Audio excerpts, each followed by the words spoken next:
मोहतरमा, बहुत बहुत शुक्रिया आपका कि आपने एक अहम मौजू पर मुझे बोलने का मौका इनायत फरमाया। और बड़े अफसोस की बात है कि बड़ी धूमधाम से हुकूमत की तरफ से इस बात को रखा गया, मगर 30 से ज़्यादा MP यहाँ पर मौजूद नहीं हैं। मैडम, पहले तो मैं वज़ीर आज़म की इस बात की मजम्मत करता हूँ और उनको बताना चाहूँगा कि जिना के बारे में उन्होंने जो कहा था, हम तो जिना के सख्त मुखालिफ है, इसलिए भारत को अपना वतन माने, मगर 42 में आपके प्यारे वीर और जिना की पार्टी ने नॉर्थ वेस्ट फ्रंटियर, सिंध और बंगाल में मिलकर हुकूमत चलाई और उस हुकूमत ने 1.5 लाख हिंदू और मुसलमानों को अंग्रेजों की फौज में शामिल कराया ताकि वो लड़े। तो किसी शायर ने अच्छा कहा था वजीर आजम के बारे में कि फरेब देकर जमाने को पारसा ना बनिए, इन्हें कहो कि वो बंदा बने खुदा ना बने, अमीर शहर यही चाहता या हजरत कि हमारी चीख गले में रहे सदा ना बने। दूसरी बात मैडम, हमारे वजीर दिफा जनाब राजनाथ सिंह साहब ने बड़ा ही अजीब व गरीब और तकलीफ दे बात कही उम्मुल मोमिनीन के बारे में और उम्मुल किताब के बारे में। उम्मुल मोमिनीन उनको कहते हैं जो हमारे प्रॉफिट मोहम्मद सल्लल्लाहु अलैहि वसल्लम की वाइफ हैं, वो हम तमाम मुसलमानों की माँ, हम उनको तस्वुर करते हैं, मगर हम उनकी इबादत नहीं करते, हम अपनी माँ की इबादत नहीं करते। उम्मुल किताब कुरान है, हम कुरान की इबादत नहीं करते, कुरान अल्लाह का बिजावा कलाम है। तो उसके बारे में शायर ने अच्छा कहा कि खबर नहीं जिन्हें अपने दीन व मजहब की, हमें वो दीन का मतलब सिखाने निकले हैं। अहम बात यह है कि मैडम, हमारे मुल्क का आइन का इस लफ्ज से आगाज होता है वी द पीपल। इसका आगाज भारत माता के नाम से नहीं होता है। हमारे संविधान का जो प्रियम्बल है वो क्या कहता है? Liberty of thought, expression, belief, faith and worship. अगर दस्तूर का ये पहला सफा ये बात करता है तो फिर कैसे किसी शहरी को किसी खुदा, देवी, देवता की इबादत करने पर या सजदा करने पर मजबूर किया जा सकता है? आप ही की पार्टी से आज की जो बातें हुई है इसी का बोल रही हैं। हमारे कॉन्स्टिट्यूंट असेंबली में मैडम एक मोहतरमा थी रोहिणी कुमार चौधरी ने एक तजवीज दी थी कि प्रियम्बल में किसी देवी के नाम से शुरू हो। उन्होंने खास तौर से वंदे मातरम का जिक्र किया, मगर उसको कबूल नहीं किया गया। फिर KV कामत साहब ने एक तजवीज दी कि इट्स सिटीजन्स को बदलकर हर सिटीजन्स किया जाए और खुदा के नाम से शुरू किया जाए, वो तरमीम को मुस्तरद कर दिया गया। हमारे संविधान का उसूल यह है कि भारत क्या है, उसकी अवाम है, अवामी कानून की मुसन्निफ है, अवाम की मर्जी से सबसे बालातर है, अवामी हाकिम है। मुल्क किसी खुदा, देवी, देवता, मजहबी इलामत के नाम से नहीं चलता, ना मुल्क किसी एक मजहब की मिल्कियत है। इसीलिए बाबा साहब अम्बेडकर ने क्या कहा था? उन्होंने मदर इंडिया के नजरिए को मुस्तरद किया। बाबा साहब ने एक नई इस्तिलाह वजह कर दी और कहा कि भैक्षित भारत, ये बाबा साहब अम्बेडकर ने कहा। अब मैडम, अगर मजहबी आजादी इस आइन का बुनियादी उसूल है तो सवाल यह पैदा होता है कि उस वक्त हमारे जो कॉन्स्टिट्यूंट असेंबली के प्रेसिडेंट थे जनाब राजेंद्र प्रसाद साहब ने किस बुनियाद पर वंदे मातरम को कौमी तराना करार दिया? ना तो कोई सेक्यूरिटी रेजोल्यूशन है इसके बारे में। मैडम, मैं आपको बताना चाहूंगा कि जुडिशरी क्या कहती है। बीजू इमैनुअल केस है 1986 का, जिसमें जिहोवा विटनेस ने कहा कि मैं नेशनल एंथम के वक्त खड़े रहूंगी, पढ़ूंगी नहीं। सुप्रीम कोर्ट ने कहा कि उसने कोई गुनाह नहीं किया। वहीं एक 2017 का केस है अश्विनी उपाध्याय का केस सुप्रीम कोर्ट का, उन्हें कहा गाइडलाइंस दिए जाएं वंदे मातरम पर, सुप्रीम कोर्ट ने नहीं कह दिया। फिर आप आ जाइए madam, prevention of insult act national 1971, इसमें नेशनल सॉन्ग नहीं है, सिर्फ नेशनल एम्बलम और आपका नेशनल एंथम है। फिर आप आ जाइए 40th अमेंडमेंट आर्टिकल 51 है, 76 में पास हुआ, उसमें भी इसका कोई जिक्र नहीं है। मैडम, मैं आपके सामने बताना चाहूंगा कि हमारा भारत एक इसका मजमुआ क्या है। इसमें हिंदू है, मुसलमान है, सिख है, ईसाई है, जैन है, एथिस्ट है, मेहनतकश है, किसान, गरीब, मजलूम और दलित है।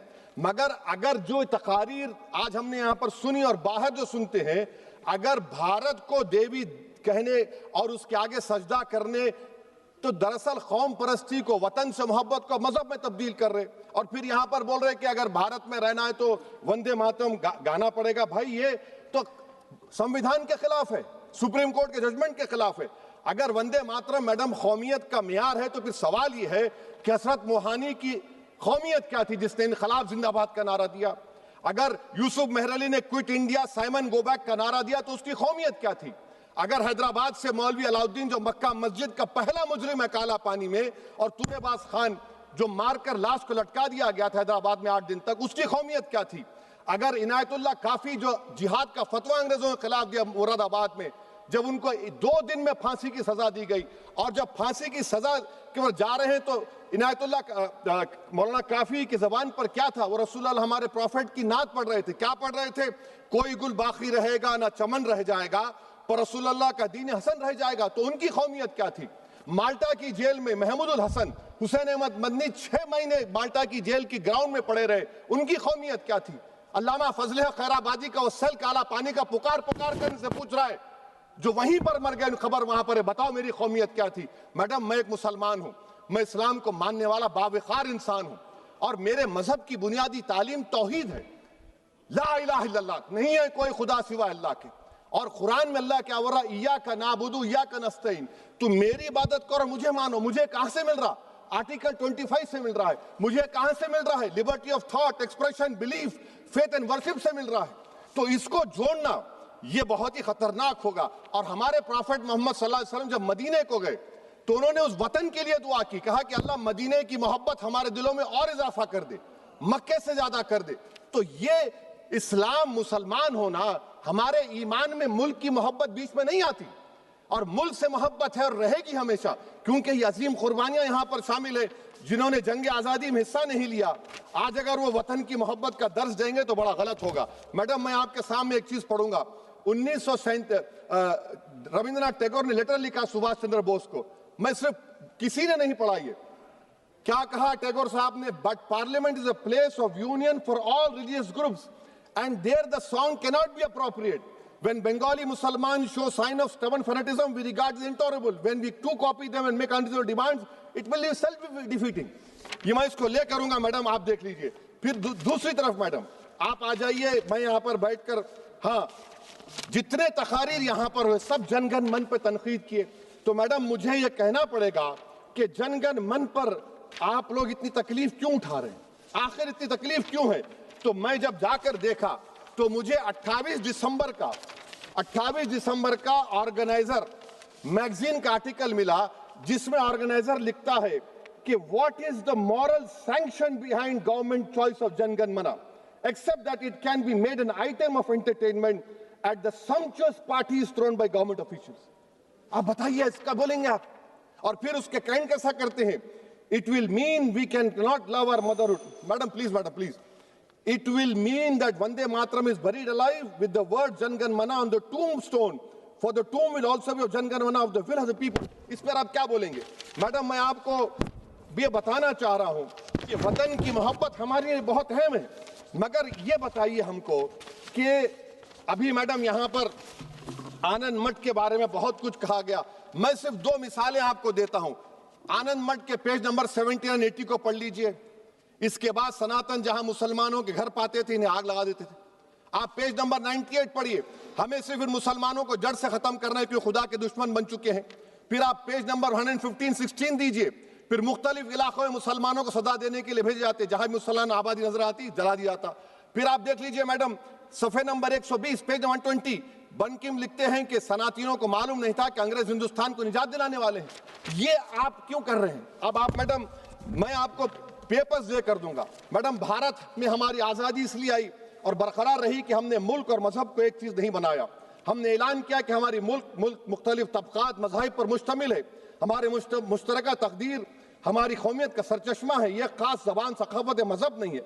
अगर वंदे मातरम का मतन कौम और मजहब को एक बना देता है, अगर हम इसे टेस्ट बनाते हैं वफादारी का, तो फिर मान लीजिए कि यह गांधी, अंबेडकर, टैगोर, बोस और लाखों आजादी के सिपाहियों की सोच को छोड़कर गोडसे की सोच की हिंदू कौमी परस्ताना, मैडम खत्म कर रहा हूं, कौमी हिंदू कौम परस्ताना को इख्तियार करेंगे।